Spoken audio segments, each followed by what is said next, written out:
So at one point, you know, Rello did say, look, do you believe Rello should have apologized to the Kenyan females for calling them mid to ugly? I think he should. I think he still should. He still has the opportunity. Do you agree with him standing 10 toes down on, because he says, look, he doesn't want to say sorry because he wants to give his sub the truth. But sometimes you got to be diplomatic. People get mad at me for being diplomatic. Sometimes you just got to be diplomatic. You don't have to go all out and say something stuff. Should he have been diplomatic and just said, all right, I apologize, I didn't mean to offend? Go ahead. I mean, well, he is an American. We have freedom of speech. Yeah. So, I mean, telling him he should apologize and stuff like that, I'm not going to do that. I mean, every man is entitled to his opinion. Okay, so I'm going to break this down into two things. Should he have apologized? For decent human beings, you will say you're sorry, and it'll temper things down, and it'll make people think a different way about you. So it's more about your image, right? So it helps you image-wise after such a bad rep that when you apologize, a lot of people will actually forgive you, right? So I think you can do that. Then there's the other part. If that's what he really believes, that they were made to low, that's okay.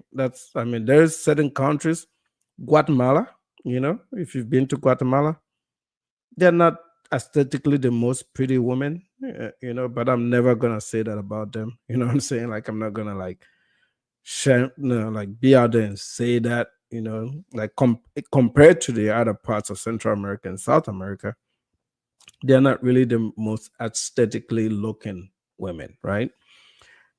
Which is okay, but I'm not gonna openly kind of bash them and say that, right? But he's entitled to saying that. But Daniel is saying, well, as an American, you're American in America. You know what I'm saying? Does Africa have free speech? I'm saying Africa overall, for all of Africa, but there's a lot of countries there. Some of them don't, right? So don't mess around somewhere else. But for a place like Kenya, free speech is in their constitution. But in practice, it doesn't really happen because the government just attacked a bunch of kids that were protesting not too long ago, right? So the free speech there is a little bit controlled. So you have to be aware of where you are, be aware of your surroundings, right? You can't take an American cultural or political stance to a foreign country and expect that to be applied to you. Your free speech is only good within the walls of the United States. Once you get to a different country, you might want to read those laws before you start acting all American, right? And that's where, remember, these guys are a travel group. They're traveling. So the first thing about travel is cultural sensitivity. You have to be very careful what you say or do in other people's territories. You can really get yourself in big trouble if you don't check that. You know, if he doesn't find Kenyan women attractive, then he doesn't find them attractive. You know what I'm saying? I'm not into Asian women like that for some odd reason, you know. So I mean, should I apologize for not being attracted to Asian women? But you're not going there. I mean, no, I mean, it just depends on how you say it. I told him, look, you know, maybe the choice of words, ugly and this and that, was a bad look. You know what I'm saying? Of course, anybody being called ugly, you're gonna be mad. I mean, this is common sense. You know what I'm saying? You know. So let me see. Give you a chance. Hell, my nickname on your channel was Dry Dick Darnell. Remember that? Yeah. Well, I'm about. You got anything else to add? I'm gonna put you in the back. I'm gonna bring somebody else up. I'm gonna bring you back up. I'm gonna just rotate. I don't want to load the panel up. All 750 people watching. You can come back up if nobody else hit the link. But I got somebody else in the back. You got anything else to add, Darnell? Right quick, and I'm gonna bring the next guy up. Yeah, just real quick. Yeah. Just real quick. I just say this, man. Like, I mean, as far as Rello, I mean, when I super chatted that, you know, I just wanted to see what his state of mind is. You see what his state of mind is. I mean, this man, he sound worse than a young lady that did corn back in the day. You know what I'm saying? It's like, you know, he has no guilt, no remorse. I mean, this is trash content. But I'm not even mad at JRello. I'm more mad at the people that support his ass. Exactly. Than JRello, because I mean, you guys are complicit, and you guys are the real problem. You guys are the enablers. Yep. You know, it's like giving a crackhead, access to an armory. Okay, so all right. So let me bring up the next guy. You can stay in the back a little All bit. right, If you like, Dano ended Darnell, pretty and, strongly there. nobody Okay. else, I gotta agree bring with you him. back up. Fair Okay. enough. All right. Salute to you. Thank you for your donation Salute. again. Yes. And now we got Big JX. What up? Yeah, yeah. So I have to say, make this statement. If J Rello was so tough because he was talking all that tough Tony shit, why won't he do a live stream outside Yeah, in the center of public? Nairobi. If he's so tough and tell him how he'll slap this person, he whoop this person's ass, why won't he sit there and do a live stream outside in public since he wants to be tough and Tony? And here's another thing, right? How come though nobody ain't talk about he was trying to force that woman to be on camera? How come nobody ain't talking about that part? That's that part. Yes. And Well, I'm gonna say something. yeah, go ahead. And yes, go ahead. Go ahead. Okay, And, finish up. another thing while we here, he needs to sit there and apologize. Fuck all that bullshit with Darnell saying. No, he needs to apologize. Yeah. Because we already having this the spore wars already, and he making it worse. No, he need to apologize like a man. I don't give a damn. He's not in America. There was a little bit of confusion of what he said here. I think he was saying diaspora. He said diaspora.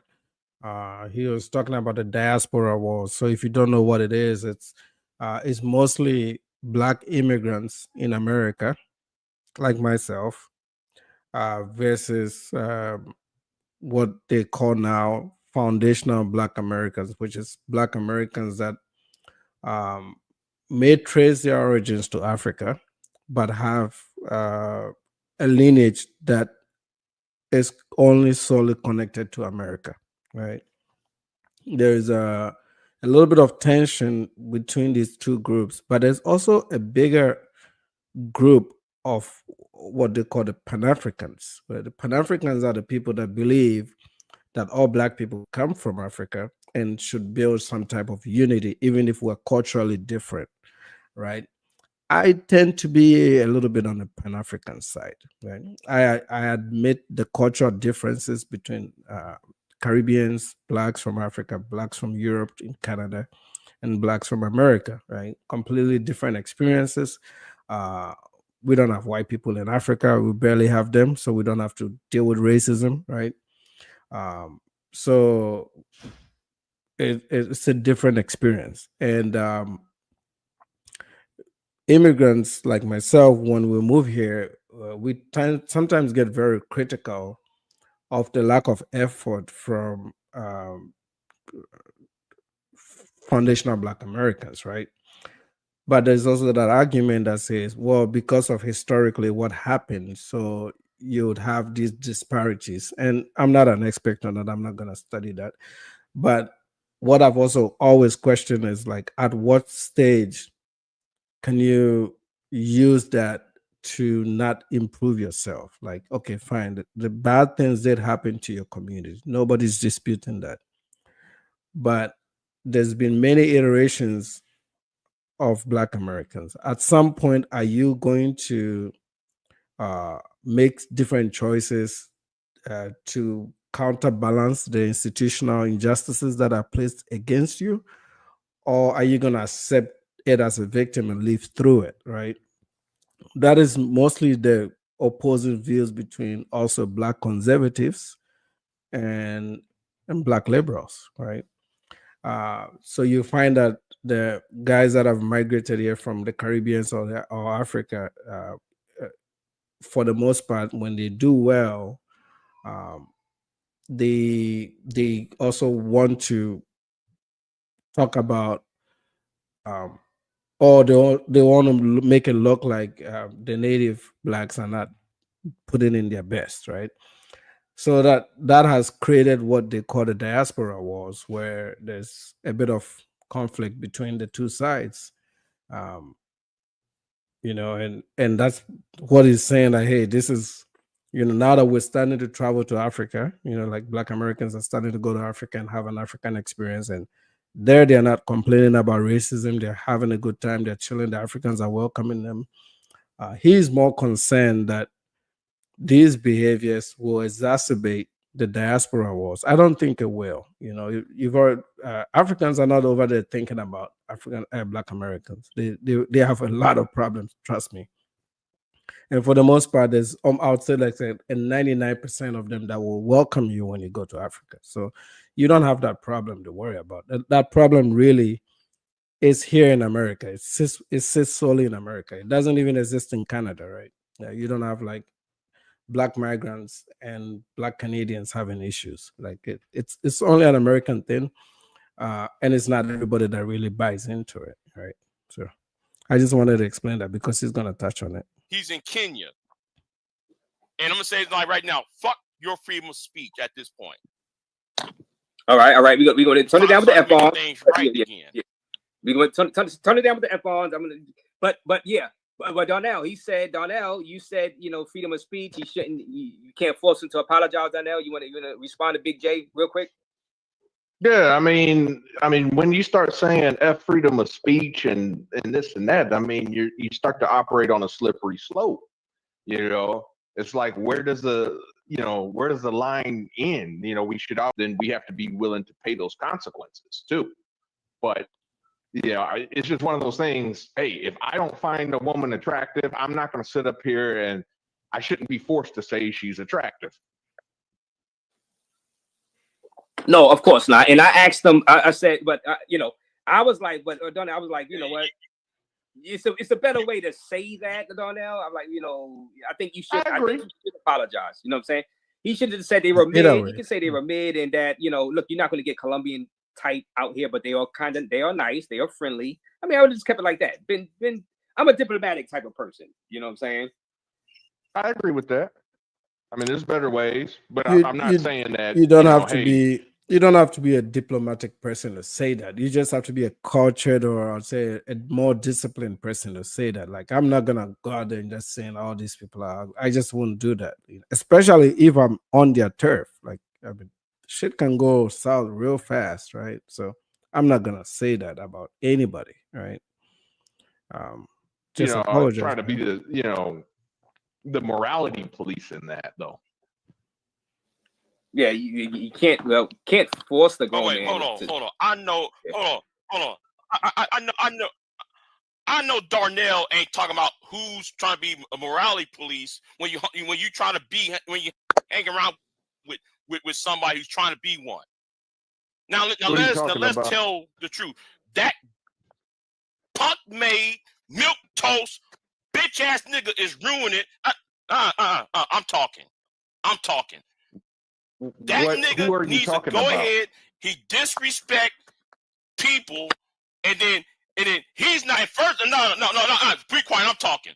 He needs to apologize to every goddamn body because he making it worse between the black Americans versus the Africans. Who are you talking about? So I frame of things, the war between Africans and American blacks. You know that, right? Are you aware of that, right? Who? Yeah, he's not aware of it, but it is cooking in there. You're clueless. Just say who. I said, nigga, there's a war between American blacks and Africans at this moment. The Spore War. Mr. Now, for him to go to Africa and call these people ugly, you're making it worse. How am I making it worse by what maybe said? Try to use your words, Big J. Come on now. Like, can you comprehend? Can you comprehend what I'm saying? No, I cannot. You're speaking in circles, sir. Right, and that's a problem with niggas who don't know, who don't read the fucking room. Now, thank you to the person in the chat room. He just said the spore wars. I'm talking about in the context of the spore wars. He the one making it worse by that bullshit he pulled. And nobody here ain't talking about him trying to force himself on that one at the beginning of the video. Are we talking about the same video here? How come none of you ain't talking about, hey man, let me put it in you anyway? Oh, no, I don't want to. Are we talking about the same video? Yeah, that's the same video. Say that again. Yeah, that was the start part, the starting part. Yes, we talking about the same damn video. Have you watched the first 15 seconds of it? He made a move. Are we watching the same 15 seconds of the video? The first. I don't know. Yeah, but he was trying to force it. Oh, somebody just said in the chat, we don't want you all in Kenya. Oh, who was that? Or is it I don't think that was a Kenyan, because Kenyans are sleeping right now. Tried, and then though he tried to force, and then though he tried to convince him again, and then on a tip, and if you're gonna tell somebody to get dressed, if you're gonna tell somebody to get dressed, and you follow this person up and down the bedroom and shit, and she can't get dressed, no, that is a form of abuse. That is a form of harassment. Now the woman said she did not want to get filmed, and you still trying to film her as she trying to put her clothes on. If she don't want to get naked on camera, why are you trying to film her when she's trying to get dressed? Yeah, doesn't make no damn sense. I mean, as far as that goes, I do agree with you with that. But and yes, he